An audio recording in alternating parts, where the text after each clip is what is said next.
వెళ్ళుము, వాటి నడతలు కనిపెట్టి జ్ఞానం తెచ్చుకోను. ఆమె చెప్పండి గట్టిగా. ఇంకా అక్కడగా వాటికి న్యాయాధిపతి లేడు, లేవని చెప్పేవాడు లేడు, నడిచేవాడు లేడు, లేడు, అధిపతి లేకున్నాను. వేసవి కాలం ఎండకాలం అందు ఆహారము సిద్ధపరచుకొను, కోతకాలం అందు ధాన్యము కూర్చుకొను.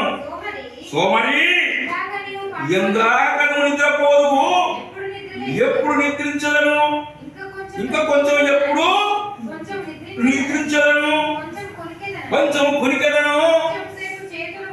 ముడుచుకో లేచడం అనుకుంటున్నాడు, ఇవన్నీ రాసిన కదా. నువ్వు అనుకుంటున్నావు, లేవంటే పడుకుని అంటావు. అందుచేత దోపిడిగా వచ్చినట్టు, దొంగ వచ్చినట్టు దారిద్రము నీ యొద్దకు వచ్చుచున్నది. హల్లెలూయా. దోపిడి ఎందుకు వస్తుందా? క్రైస్తవుల గురించి మాట్లాడుతుంది వాక్యం. క్రైస్తవులారా, మనం సోమరిగా ఉండకూడదు. మనము లేస్తే పొద్దున్న లేచి ప్రార్థన చేసుకుని జింక పిల్లలాగా తయారైపోవాలి. ఆమె చెప్పండి గట్టిగా. క్రైస్తవుడు ఇతరులకు మాదిరి చూపేవాడు, క్రైస్తవులకు మాదిరిగా ఇతరులకు చూపేవాడు. మనం ఎవరితో చెప్పించుకునే వారం కాదట. చెప్పండి గట్టిగా. హల్లెలూయా. ఈ చీమలకు న్యాయాధిపతి లేడు. మీరు ఇంటి కూడా ఈ చీమలు మంచిగా లైన్గా పోతాయి.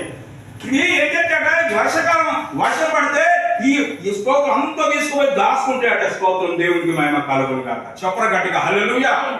చీమల దగ్గర నేర్చుకోవాలట. ఎంత మనకు ఒకవేళ మన జ్ఞానం లేకపోతే చీమలను చూడాలి. చీమలను చూడు, ఎంత లైన్గా పోతాయి, ఎంత పద్ధతిగా నడుతాయి, ఎంత స్తోత్రం. ఎండాకాలం దాచుకుంటాయట, వానకాలం తిందామని. ఆమె చెప్పండి గట్టిగా. కాబట్టి దేవుడికి ఇలా యేసుక్రీస్తు నమ్ముకున్న మనం సోమరిగా ఉండకూడదు, యాక్టివ్గా ఉండాలి. పొద్దులు లేచి పనిగా లేకున్నా పొద్దులు లేవాలి, ప్రార్థన చేయాలి, స్నానం చేయాలి, బయటకు చదవాలి, సిద్ధంగా ఉండాలి. చెప్పడు కూడా గట్టిగా.